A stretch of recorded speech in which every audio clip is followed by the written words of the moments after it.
Existe ali, junto ao portão das ovelhas, um tanque, chamado em hebraico Betesda, o qual tem 5 pórticos.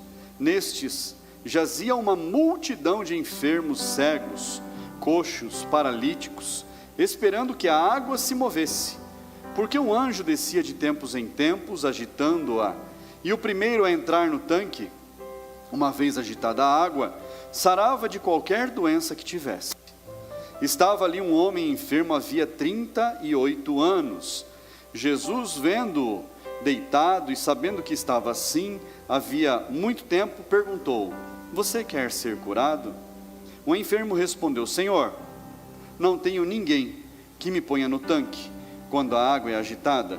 Quando tento entrar, outro enfermo chega antes de mim. Então Jesus lhe disse: levante-se, pegue o seu leito e ande. Imediatamente o homem se viu curado e, pegando o leito, começou a andar. E aquele dia era sábado. Somente até aí. Feche a sua Bíblia. Vamos falar com Deus. Peça para Ele falar com você nesta noite através da palavra. Senhor, meu Deus e Pai, esta é a Tua palavra, Deus. Senhor, que a Tua unção seja manifesta neste lugar através da ministração da Tua palavra. Usa a minha vida, Senhor, como instrumento em Tuas mãos, para falar daquilo que o Senhor deseja a cada um que aqui está, aqueles que nos acompanham, meu Deus, pelas redes sociais. Pai, faz o Teu milagre acontecer em cada vida, Pai, para que haja testemunho dos Teus feitos, meu Deus. Em nome de Jesus, assim, nós clamamos a Ti e nós Te agradecemos. Amém. Assente-se no seu lugar.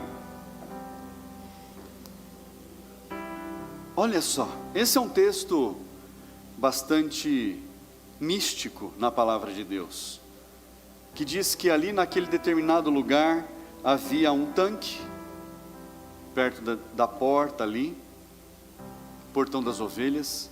Havia um tanque com 5 patamares, 5 pórticos, chamado tanque de Betesda.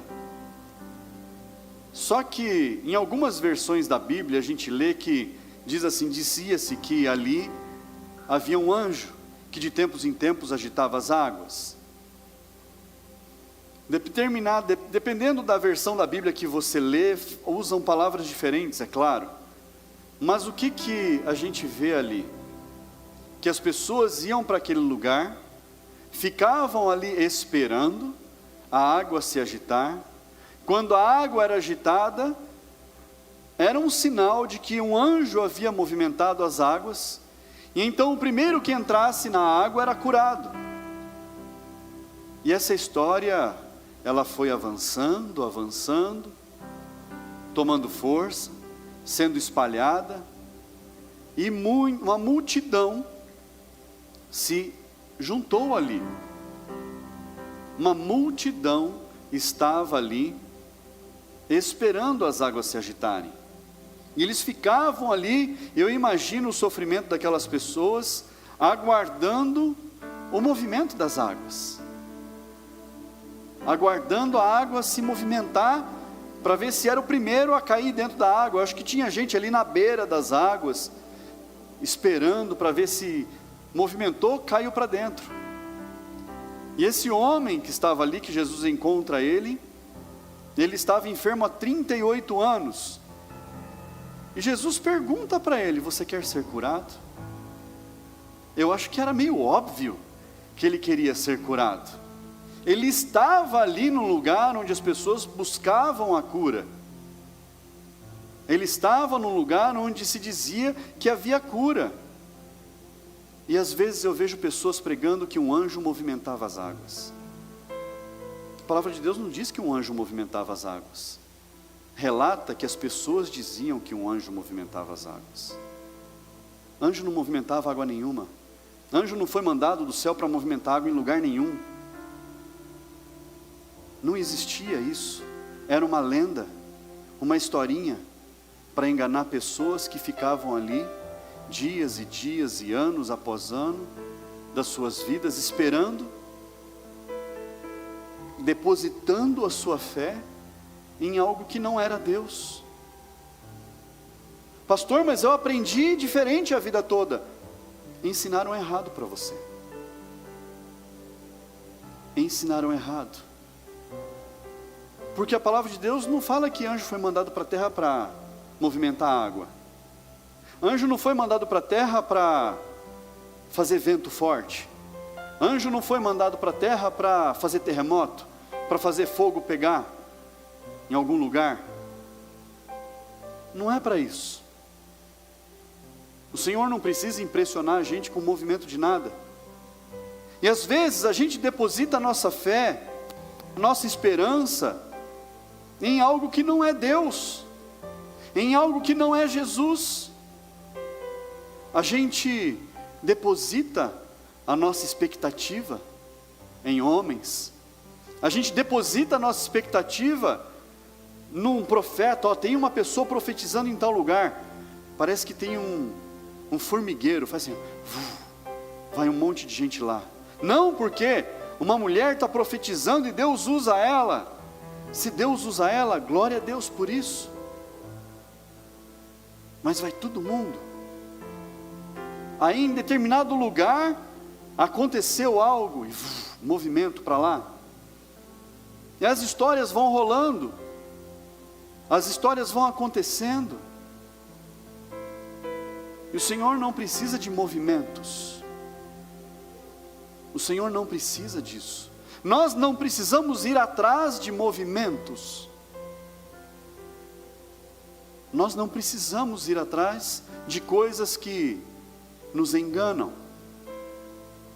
Quantas palavras nós já ouvimos na nossa vida que pareciam ser bonitas, era tão bonito quando falavam, era algo tão que parecia que tinha conteúdo, era algo tão realista,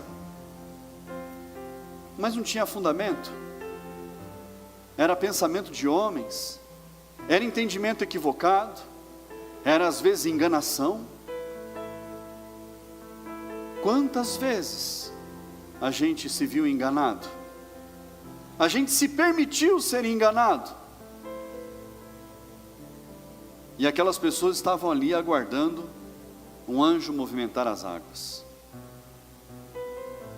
Às vezes a gente é levado a fazer coisas erradas, a buscar coisas equivocadas, porque nos instruem de forma errada. Olha só, abra sua Bíblia, 1 Reis. 1 Reis, capítulo 19.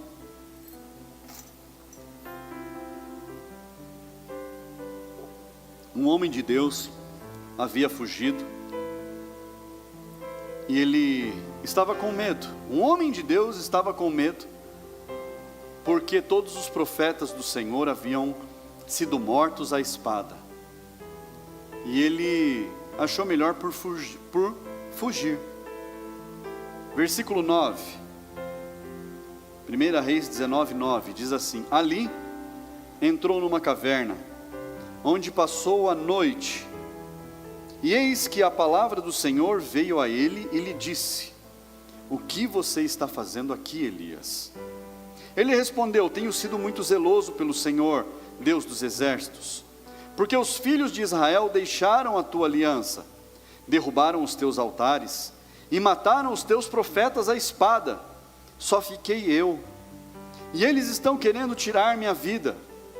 Então foi-lhe dito: saia daí e fique diante do Senhor no monte. Eis que o Senhor estava passando, e um grande e forte vento fendia os montes e quebrava as rochas diante do Senhor, mas o Senhor não estava no vento. Depois do vento houve um terremoto, mas o Senhor não estava no terremoto. Depois do terremoto veio um fogo, mas o Senhor não estava no fogo. E depois do fogo veio o som de um suave sussurro.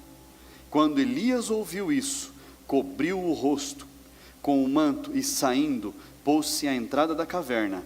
Eis que veio uma voz e lhe disse: só até aí. Veio um vento muito forte. Você já viu um vento derrubando rochas? um vento muito forte. E o Senhor não estava naquele vento.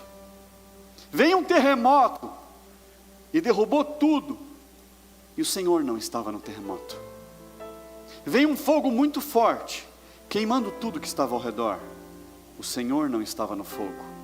Quanto tempo se passou desde que Elias ouviu a voz de Deus falando: saia da caverna e vá de frente para o monte, porque eu quero falar contigo. Um vento destruidor, um terremoto, fogo. Isso não aconteceu num dia. Foram dias e dias e dias. Mas a palavra diz que quando Elias ouviu uma brisa, como um sussurro, aí ele teve medo. Aí ele sentiu temor.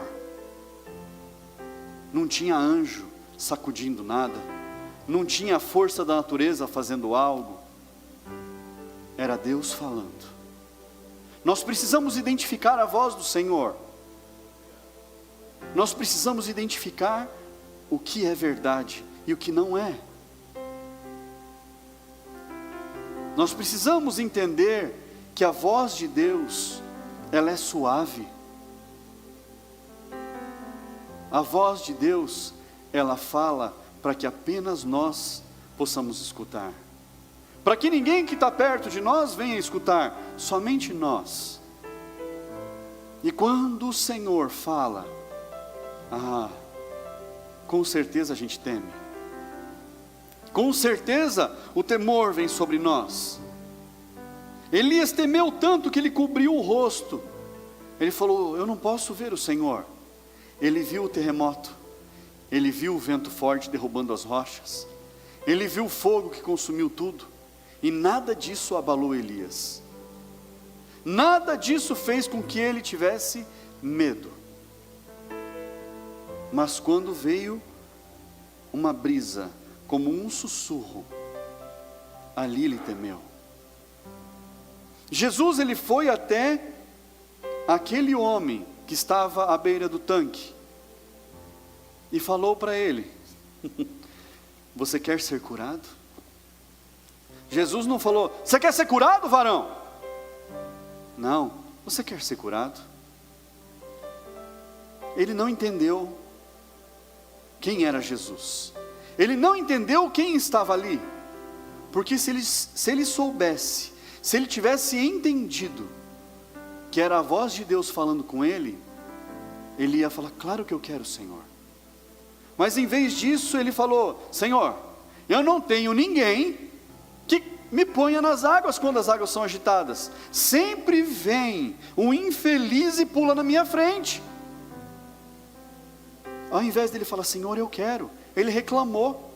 Ele foi reclamar: Senhor, estou aqui, ninguém olha por mim.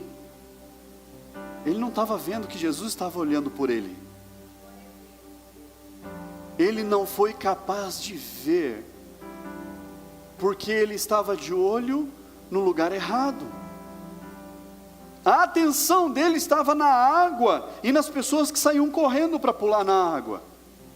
Ele não foi capaz de ver Jesus vindo na direção dele. Ele não foi capaz de entender que era Jesus que estava dando uma oportunidade para ele ali naquele momento. Ele estava cego.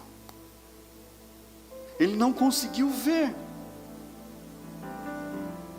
Pastor, e como é que eu faço para alcançar a cura? Para me livrar daquilo que me incomoda? Se eu perguntar aqui se alguém está sentindo algum tipo de dor, não é que eu sou profeta, é índice. Pela quantidade de pessoas que tem aqui, pelo menos uma ou duas sente dor de cabeça. Pelo menos uma ou duas vai ter alguma dor na coluna. Pelo menos uma ou duas tem enxaqueca. Pelo menos umas 3 ou 4 tem dores no estômago de vez em quando. Estou mentindo, irmãos? Eu não preciso ser profeta aqui para saber que no meio de um povo tem pessoas que sentem dores. Agora, há algo que é Deus que revela, quando é particular. como aconteceu hoje de manhã. Uma pessoa foi curada instantaneamente de um problema na coluna gravíssimo. E lá na porta a pessoa falou: pastor, essa pessoa fui eu. Falei: você precisa testemunhar? Dê o seu testemunho. O Senhor, Ele faz. Mas pastor, então todos esses problemas que o senhor falou, eu não preciso me preocupar? Não é que você não deve. Busque, vá atrás. Você está no lugar certo. Mas você precisa ter fé, acreditar que o Senhor pode curar. Ah, pastor, a minha dor de cabeça, de vez em quando eu tomo um remedinho, passa. E aí? Quanto tempo vai isso durar? Por quanto tempo você vai ficar tomando remedinho? Por quanto tempo? Ah, pastor, eu não quero nem preocupar Deus com isso. Aí é com você.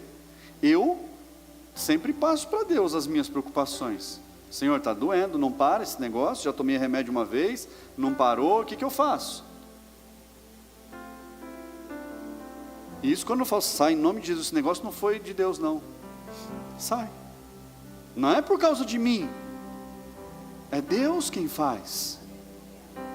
É o Senhor quem faz. É Deus quem opera na nossa vida.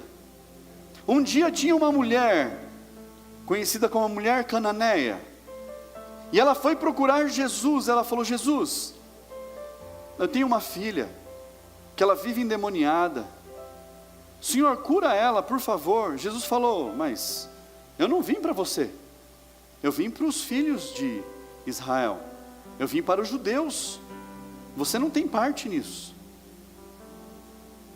E ela falou: mas Senhor, eu preciso do Senhor, o Senhor precisa me ajudar.